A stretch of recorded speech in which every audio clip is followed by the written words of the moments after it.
a plate of food. I have always found uncoordinated women, near-sighted women, long, gawky, awkward women powerfully attractive. I've started to wake up now. The last granules of the dream fizz away, and I am ready for the morning puzzle of self-reinvention. I stare at the ceiling and remember what there is to remember. We will leave me lying there for the moment, reassembling myself. I'm not entirely sure that I'm telling this story the right way round. I've said that it is like a circle, approachable from any point. It is also, like a circle, unapproachable from any point.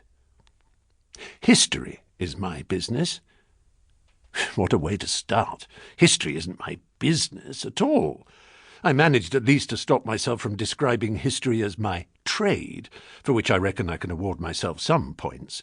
History is my passion, my calling. Or, to be more painfully truthful, it is my field of least incompetence. It is what, for the time being, I do.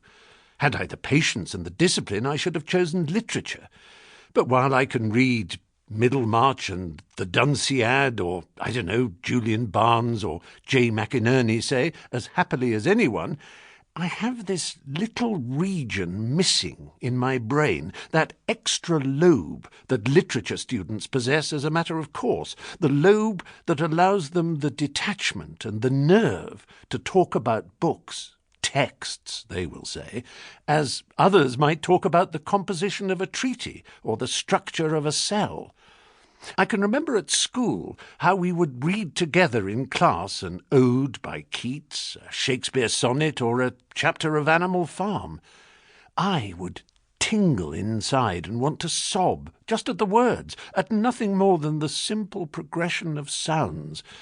But when it came to writing that thing called an essay, I flubbed and floundered. I could never discover where to start.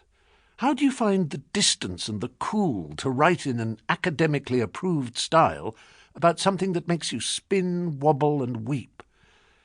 I remember that child in the Dickens novel, Hard Times, I think it is, the girl who had grown up with carnival people, spending her days with horses, tending them, feeding them, training them, and loving them.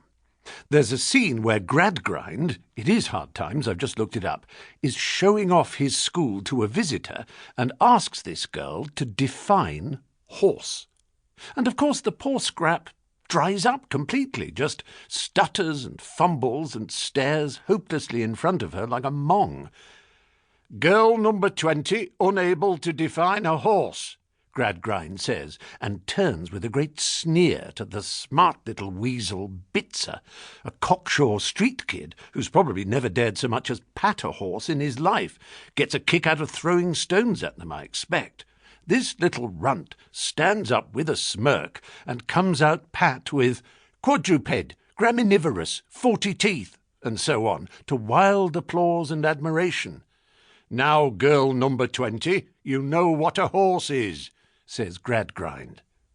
Well, each time I was asked to write an essay at school with a title like "Wordsworth's Prelude is the Egotism Without the Sublime, Discuss," I felt, when I got back my paper marked E or F or whatever, as if I were the stuttering horse-lover and the rest of the class with their A's and B's were the smart-assed parroting runts who had lost their souls.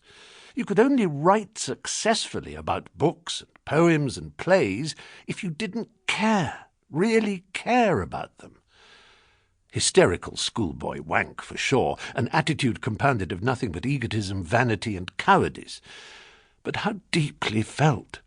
I went through all my school days convinced of this, that literary studies were no more than a series of autopsies performed by heartless technicians, worse than autopsies, biopsies, vivisection. Even movies, which I love more than anything, more than life itself, they even do it with movies these days.